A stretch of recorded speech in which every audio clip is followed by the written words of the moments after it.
from South Korea, and I want to tell you about my experience canoeing in Tisafred last summer.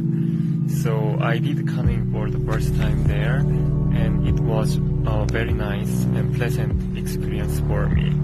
Even I was nervous since I never tried before, but we had such a nice weather and we could enjoy the nature, and we are all safe because of the life vest. If I can go there next time, I will definitely go again.